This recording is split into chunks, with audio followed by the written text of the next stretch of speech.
Kutokana na mashambulizi ya mara kwa mara ya Ukraine katika baadhi ya miundombinu ya Urusi, Urusi iliamua kufanya mashambulizi mabaya zaidi ambayo hajawahi kutokea katika siku za hivi karibuni, na hii ilikuwa ni siku ya Jumapili. Hii imefanya viongozi wa dunia kulani shambulio hili la Urusi kwa Ukraine. Hili limekuwa ni shambulizi baya zaidi, na hata rais wa Marekani Donald Trump akiliita jambo baya na kosa kubwa ambalo bwana Putin amelifanya kuruhusu majeshi yake kulifanya shambulizi hili. Viongozi wa dunia wamelaani vikali Urusi kwa shambulizi la makombora dhidi ya mji wa Sumi kaskazini mashariki mwa Ukraine ambalo limetokea siku ya Jumapili na kuwaua watu wasiopungua 34 huku wengine zaidi ya 100 wakijeruhiwa. Hili ni mojawapo ya mashambulizi mabaya zaidi tangu kuanza kwa vita. Kwa mujibu wa mamlaka za Ukraine, makombora mawili ya masafa marefu yalilenga katikati mwa jiji hilo lililo karibu na mpaka wa Urusi. Shambulizi hilo lilijiri siku mbili tu baada ya mjumbe maalum wa rais wa Marekani Steve Witkoff kusafiri kwenda Urusi kukutana na Rais Vladimir Putin kwa lengo la kuendeleza juhudi za Trump kusitisha vita hivyo vya zaidi ya miaka mitatu. Niliwaambia walifanya kosa, lakini ni jambo la kutisha. Vita vyenyewe si jambo la kutisha. Vita vyenyewe si jambo la kutisha, alisema Trump akiwa njiani kurejea Washington ndani ya ndege ya Air Force One. Alipoulizwa alifafanua alichomaanisha kwa kusema kosa. Trump alijibu, walifanya kosa, utakwenda kuwauliza wao, bila kufafanua alikuwa akimaanisha nini. Wakati huo huo, rais wa Ukraine Volodymyr Zelensky alimtaka Trump kufika Ukraine ili ajionee mwenyewe uharibifu unaosababishwa na uvamizi wa Urusi. Tafadhali, kabla ya kufanya maamuzi yoyote au kuanza mazungumzo ya aina yoyote, njoo uone watu, wapiganaji, hospitali, makanisa, watoto waliouawa au kuharibiwa, alisema katika mahojiano yaliyotangazwa na kituo cha CBS.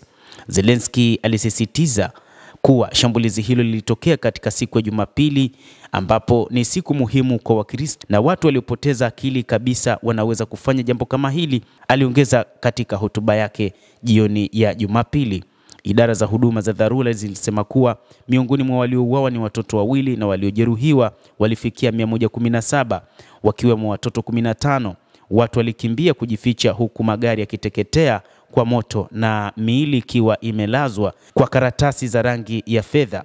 Zelensky alisema watu 8 waliojeruhiwa wako katika hali mbaya. Majengo 20 yakiwemo chuo kikuu, majengo 5 ya makazi, mikahawa, maduka na mahakama ya wilaya yaliharibiwa. Katibu mkuu wa Umoja wa Mataifa pia Antonio Guterres alieleza kushtushwa na tukio hilo, akisema ni mwendelezo wa mashambulizi yenye uharibifu mkubwa ndani ya Ukraine katika wiki za hivi karibuni.